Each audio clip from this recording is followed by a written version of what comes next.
দায়িত্ব নিল না, হামালাহাল ইনসান, ইনসান এই দায়িত্ব গ্রহণ করলো, বলি সুবহানাল্লাহ।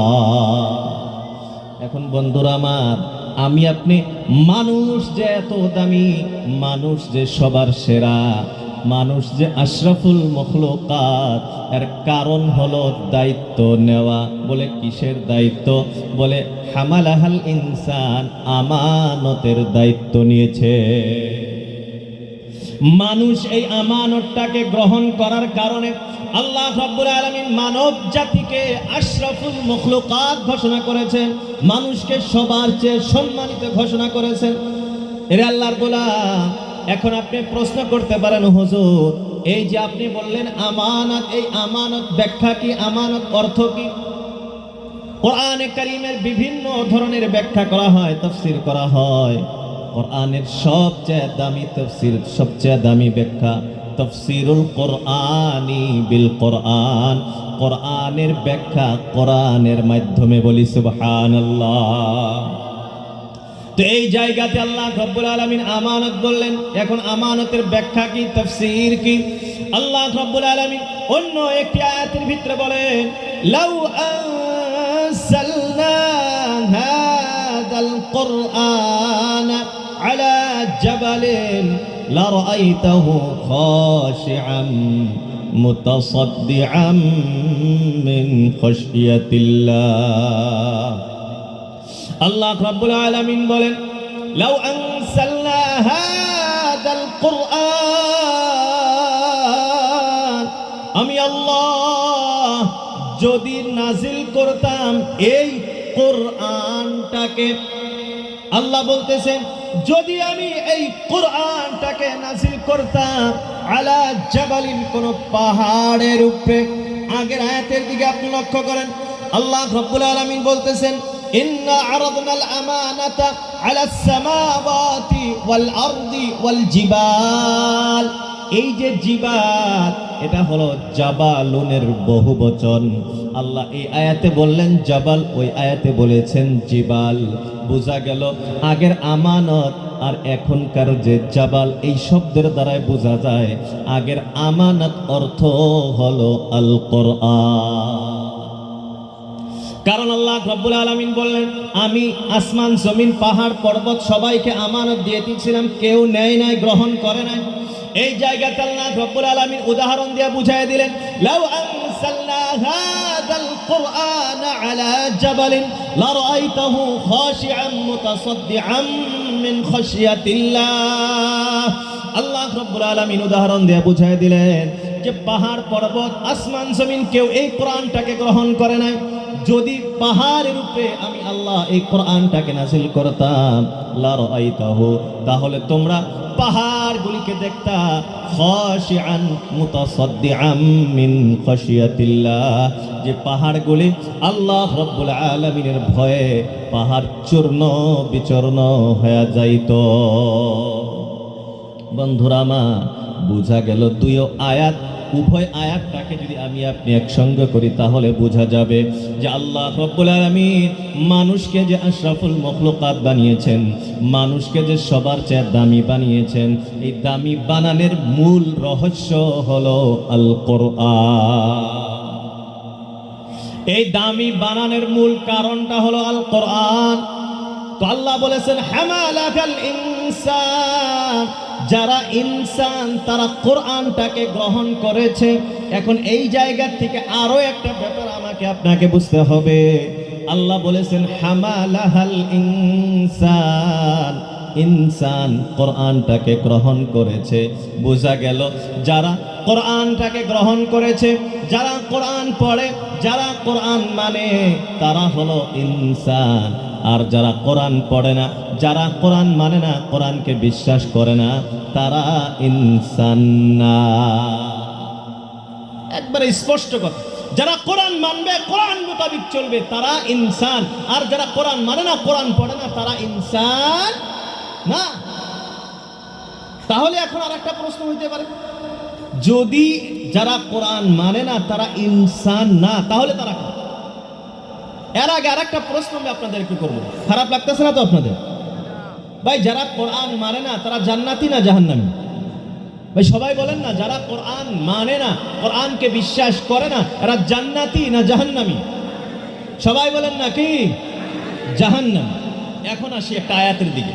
আল্লাহ রাব্বুল আলামিন বলেন, ওয়ালাকাদ দারানা লিজাহান্নামা কাসীরাম মিনাল জিন্নি ওয়াল ইনস।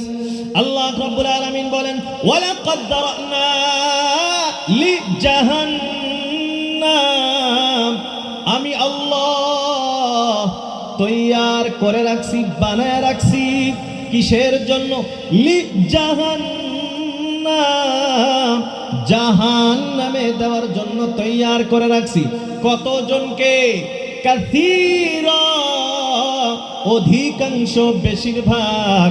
কারা বেশিরভাগ? মিনাল জিন্নি ওয়াল ইনসি, জিন জাতি এবং মানব জাতির অধিকাংশকে আল্লাহ বলেন আমি জাহান্নামের জন্য তৈয়ার করে রাখছি। এই পৃথিবীর অধিকাংশ মানুষ, এই পৃথিবীর বেশিরভাগ মানুষ জান্নাতি না জাহান্নামী? ভাই সবাই বলেন না, জান্নাতি না জাহান্নামী? জাহান্নাম। সংক্ষিপ্ত একটা হিসাব আপনাদের সম্মুখে ধরি। আল্লাহ রাসূল, আল্লাহর হাবিব সাল্লাল্লাহু তাআলা আলাইহি ওয়াসাল্লাম ইরশাদ করেন, উম্মতে মুহাম্মদীর শতকরা 50% জান্নাতি আর 50% হবে জাহান্নামী। আর আগের উম্মতের অবস্থা হবে 1000 জনের ভিতরে মাত্র একজন জান্নাতি আর 999 জন হবে জাহান্নামী। বুঝা গেল পৃথিবীর বেশিরভাগ মানুষকে আল্লাহ রাব্বুল আলামিন জাহান্নামে দেওয়ার জন্য বানাইছে।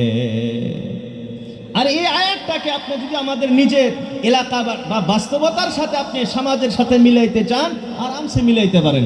আজকের এই যে আয়োজন, এখন এতই প্যান্ডেল প্রায় আলহামদুলিল্লাহ পরিপূর্ণ হয়েছে।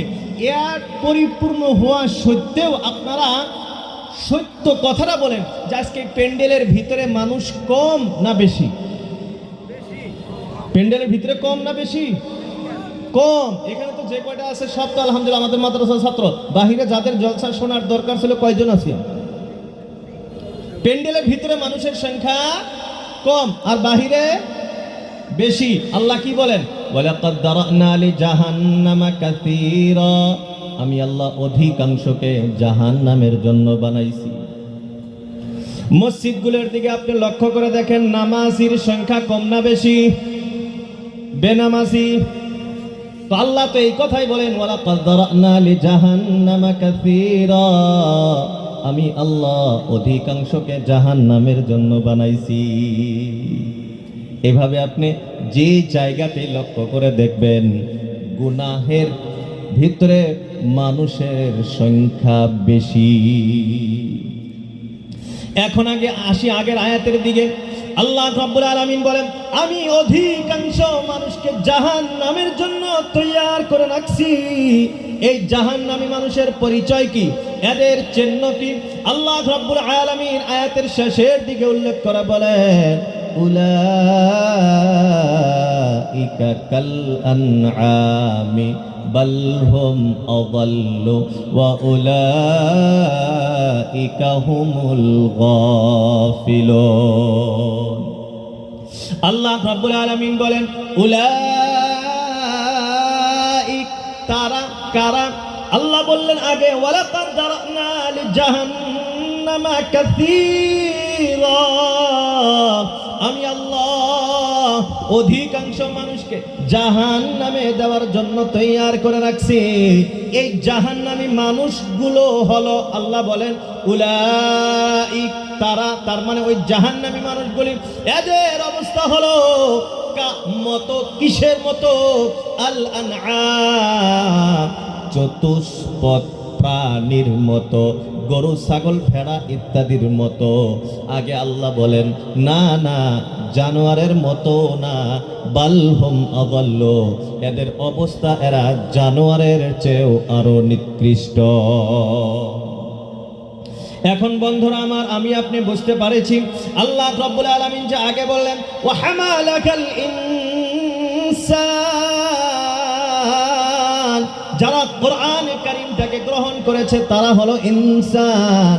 আর যারা কোরআনের সাথে নিসবত লাগায় না, যাদের কোরআনের সাথে সম্পর্ক নাই, তারা ইনসান না।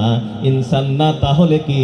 উলাইকা কাল আনআম, এরা হলো চতুষ্পদ প্রাণীর মতো, বরঞ্চ প্রাণীর চেয়েও আরো নিকৃষ্ট। এই জন্য বন্ধুরা আমার, আমি আপনি যদি কোরআনে কারীমের সাথে সম্পর্কটা লাগাইতে পারি, আমি আপনি কোরআনে কারীম যদি শিখতে পারি, আমি আপনি কোরআনের সাথে যদি সুহবতটা আমার হয়ে যায়, আমি আপনি সেরা মানুষ হয়ে যাব। আর আমি আপনি কোরআনে কারীম যদি শিখতে না পারি, কোরআনে কারীম যদি আমি পড়তে না পারি, কোরআন মোতাবেক যদি আমি আপনি জীবনটা গড়াইতে না পারি, তাহলে জান্নাতের আশা করে লাভ নাই। কারণ পৃথিবীর কোনো আলিম এই বয়ান করেন নাই যে আল্লাহ মানুষ এবং জিন ছাড়া অন্য কোনো প্রাণীকে জান্নাতে দিবে। কোনদিন এই বয়ান শুনছেন আপনারা যে আল্লাহ মানুষ এবং জিন জাতি ছাড়া অন্য কোনো জাতি বা অন্য কোনো প্রাণীকে আল্লাহ জান্নাতে দিবেন? এই বয়ান শুনেছেন কোনদিন?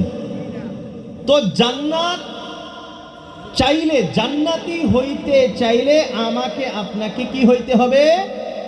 মানুষ হইতে হবে। মুসলমান তো পড়ে, মুসলমান হওয়া তো পড়ে, আগে কি হইতে হবে?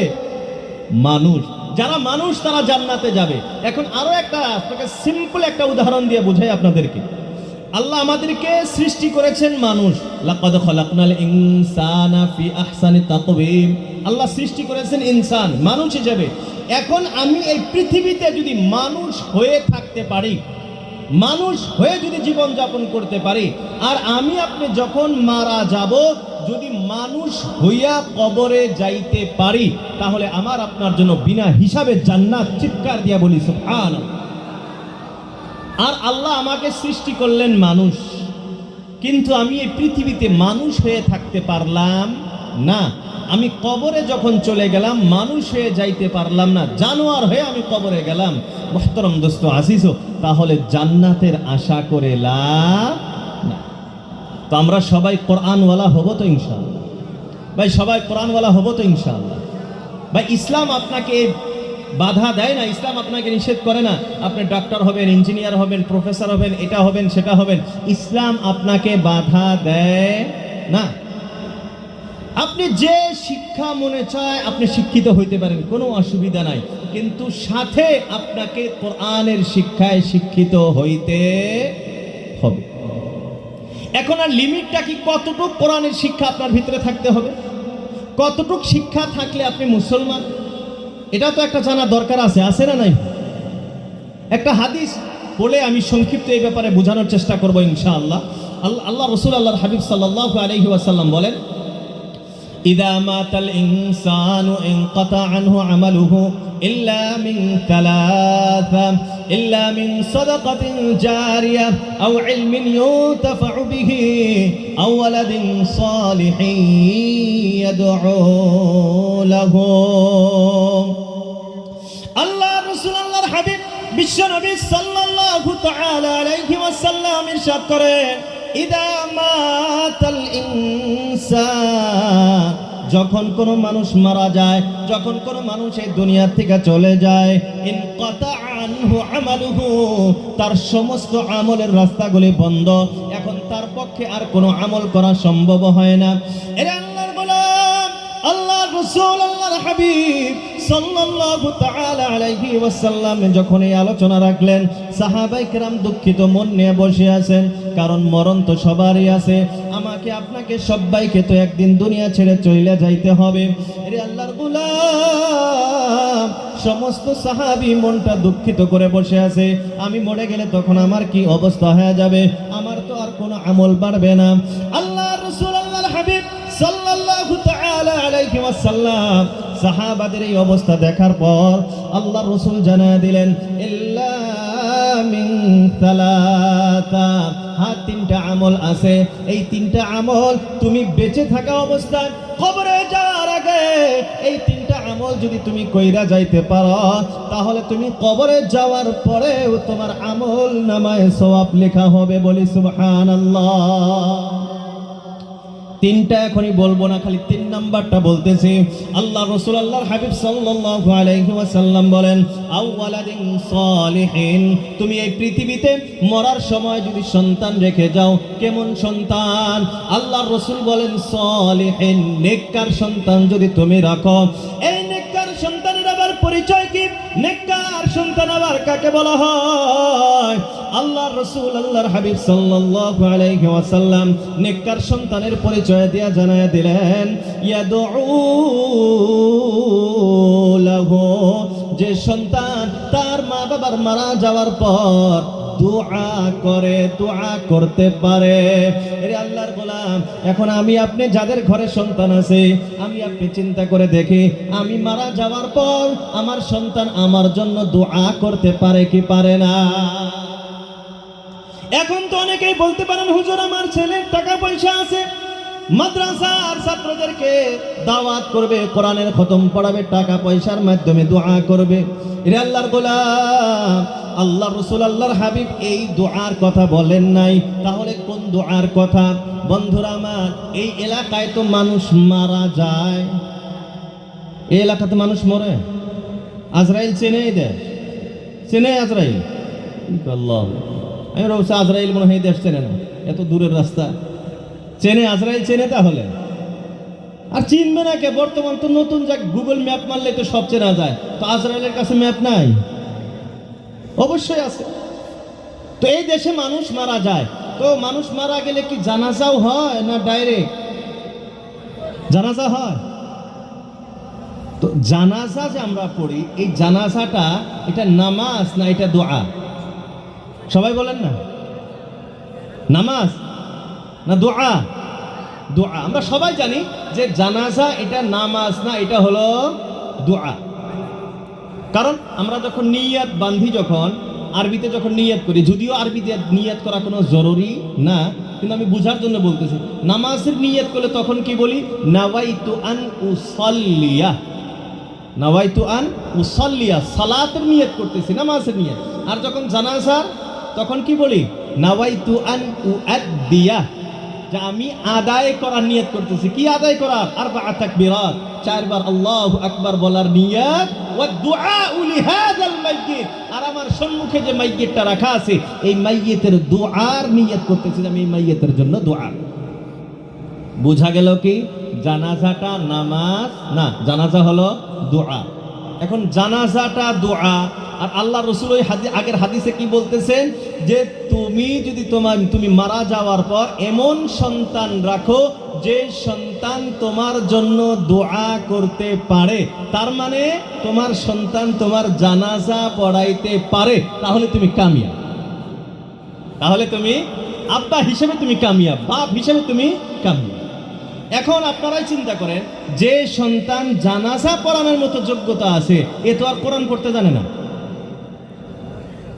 যে জানাজা পড়াইতে পারবে সে কোরআন পড়তে পারবে না? সে নামাজ পড়া জানে না? অবশ্যই যে জানাজা পড়ানোর মতো যোগ্যতা যার ভিতরে আছে, সে অবশ্যই কোরআনও পড়তে পারবে, সে অবশ্যই নামাজ রোজা ইত্যাদি সব কিছু জানে।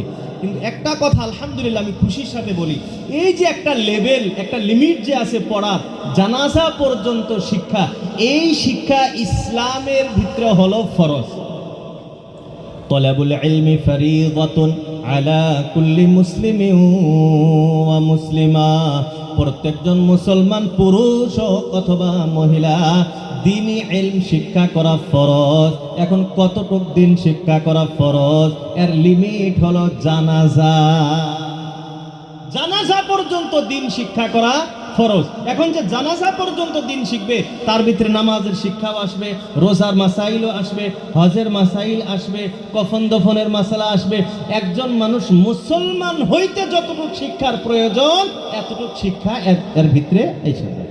আর আলহামদুলিল্লাহ এই জানাজা লেভেল পর্যন্ত পড়া, এটা আলহামদুলিল্লাহ আমাদের মাকাতিব যে আছে, এই মাকাতিবের ভিতরে শিক্ষা দেওয়া হয়। হয় কি হয় না? কিন্তু আফসোসের ব্যাপার হলো, আমরা আমাদের সন্তানকে মক্তবে পাঠাই না। এই এলাকা তো আলহামদুলিল্লাহ ভালো। আমার